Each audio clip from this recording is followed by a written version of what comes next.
Chapter 10. Now when the queen of Sheba heard of the fame of Solomon concerning the name of the Lord, she came to test him with hard questions.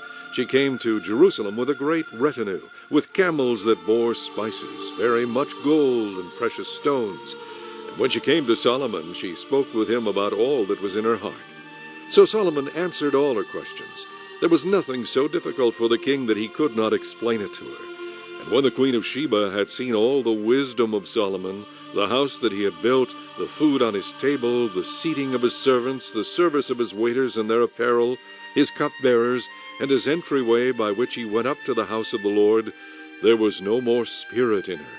Then she said to the king, "It was a true report which I heard in my own land about your words and your wisdom. However, I did not believe the words until I came and saw with my own eyes. And indeed, the half was not told me. Your wisdom and prosperity exceed the fame of which I heard. Happy are your men, and happy are these your servants, who stand continually before you and hear your wisdom. Blessed be the Lord your God, who delighted in you, setting you on the throne of Israel. Because the Lord has loved Israel forever, therefore he made you king to do justice and righteousness." Then she gave the king 120 talents of gold, spices in great quantity, and precious stones.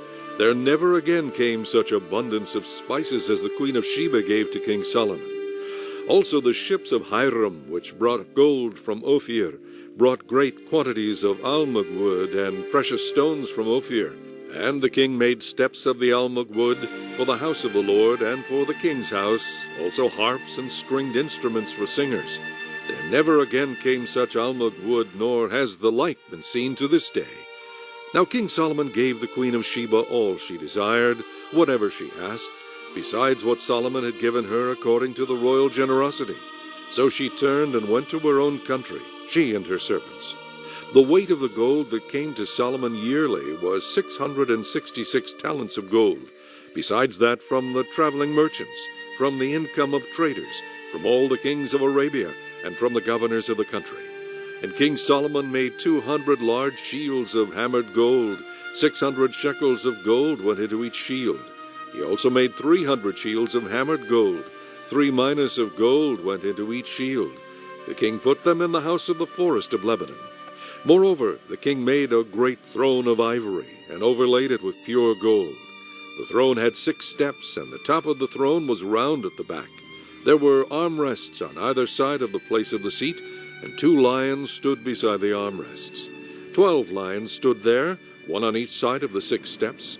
Nothing like this had been made for any other kingdom. All King Solomon's drinking vessels were gold, and all the vessels of the house of the forest of Lebanon were pure gold. Not one was silver, for this was accounted as nothing in the days of Solomon. For the king had merchant ships at sea with the fleet of Hiram. Once every 3 years the merchant ships came bringing gold, silver, ivory, apes, and monkeys. So King Solomon surpassed all the kings of the earth in riches and wisdom. Now all the earth sought the presence of Solomon to hear his wisdom, which God had put in his heart.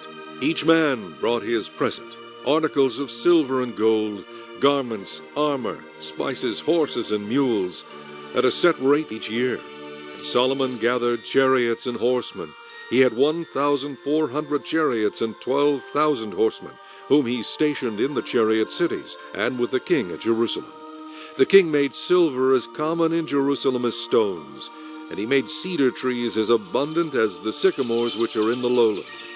Also Solomon had horses imported from Egypt and Keva.